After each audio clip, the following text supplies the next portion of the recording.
Welcome to Dreamland Chronicles. I'm your host, Noah. Thank you for choosing to join us. Before we begin, find a comfortable position, set aside all your tasks, and let's enter a state of tranquility together. Firstly, let's take a deep breath together.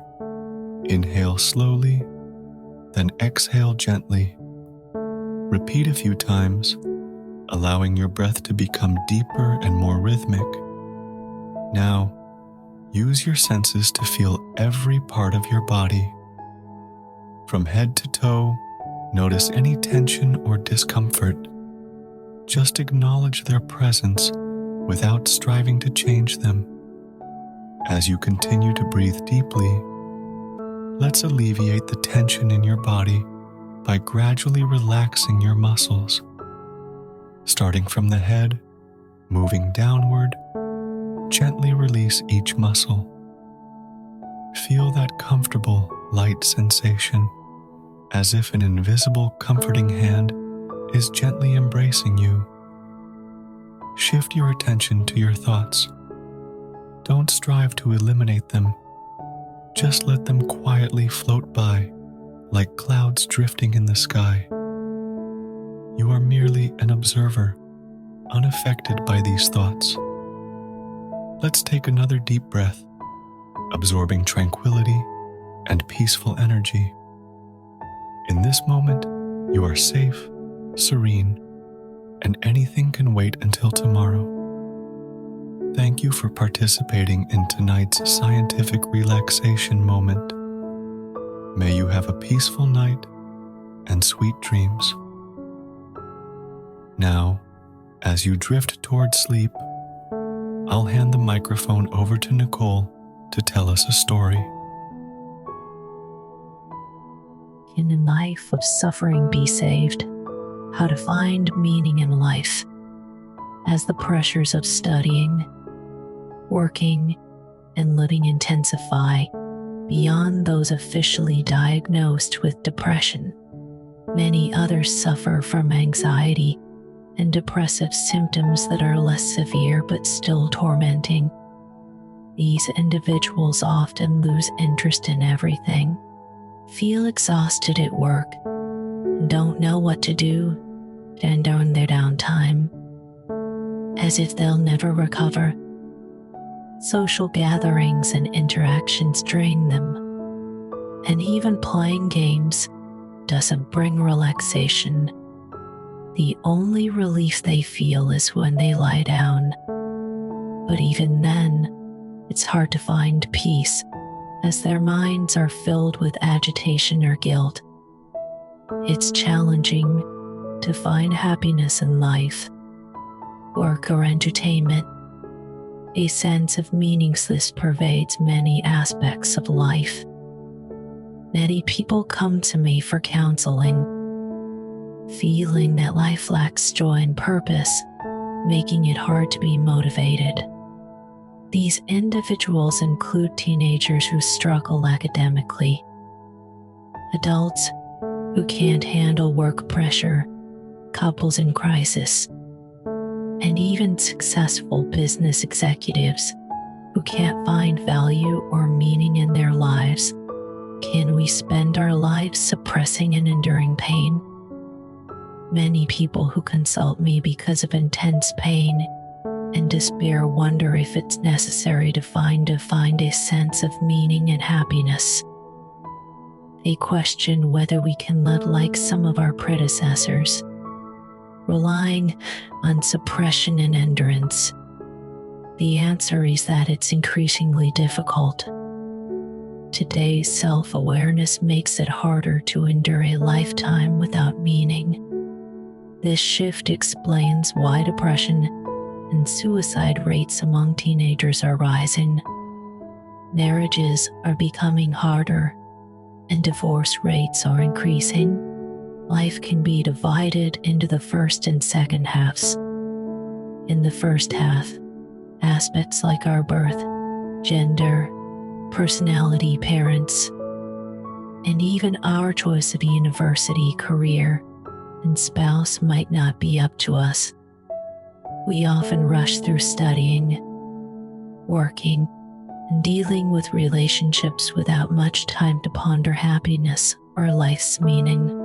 In the second half of life, it becomes tough to rely on passive living.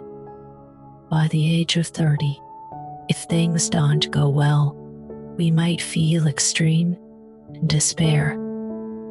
Even if life and work are fine, we might still feel confused and empty.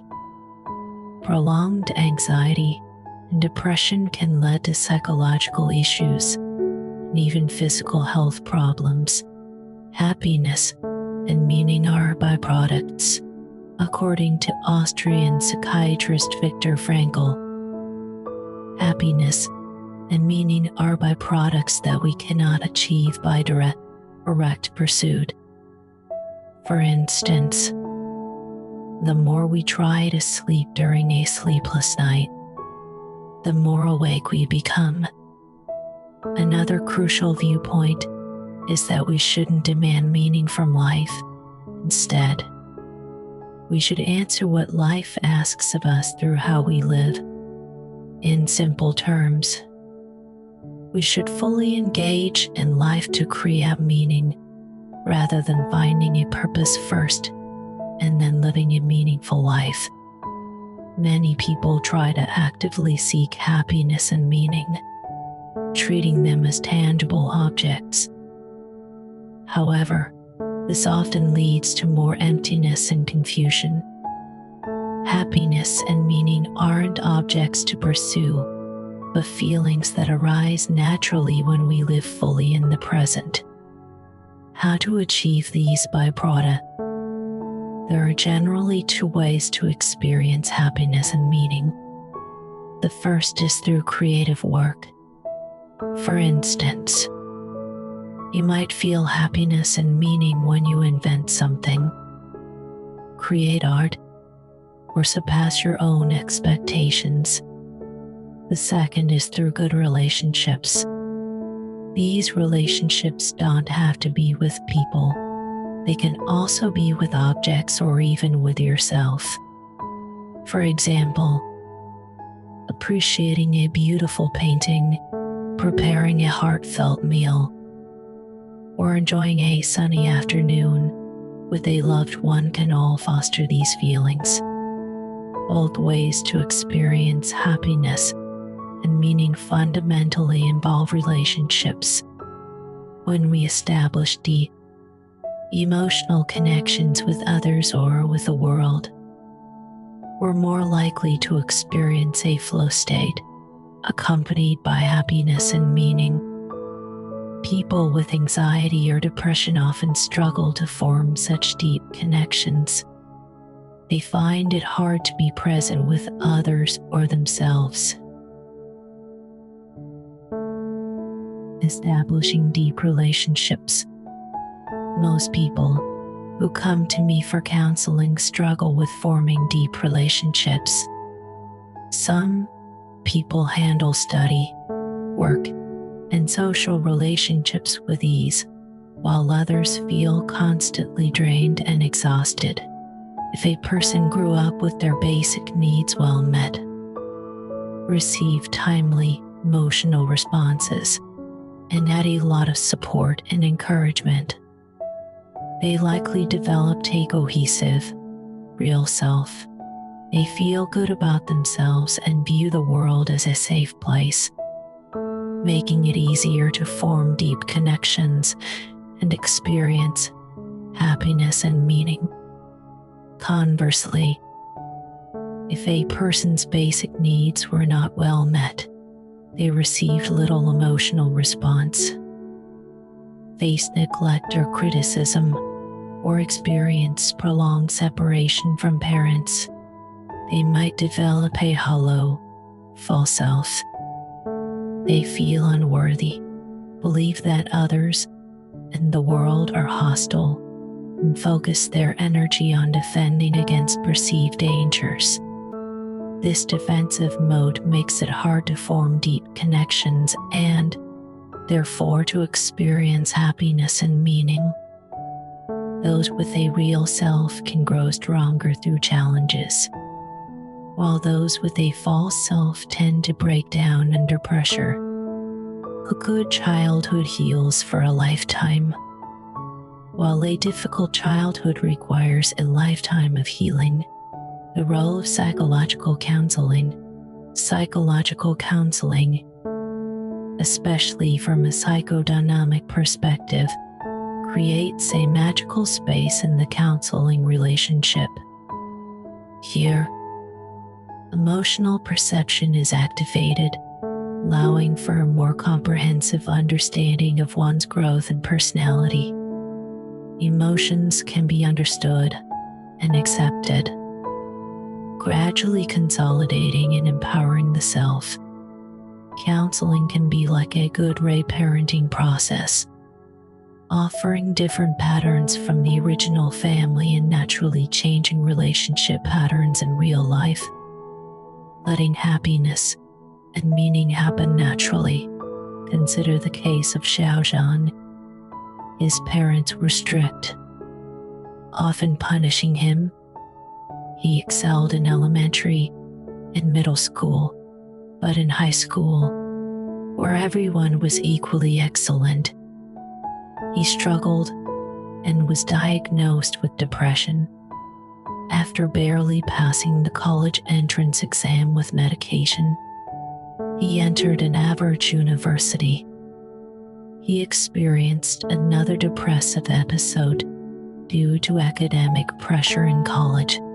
After changing jobs 3 times in 2 years because of interpersonal issues and work stress, he became severely depressed and couldn't work or interact with others. He was diagnosed with moderate depression and, after stabilizing with medication, was recommended for psychological counseling by the psychiatric hospital. Xiaozhan felt hopeless, stuck in the same place despite his efforts.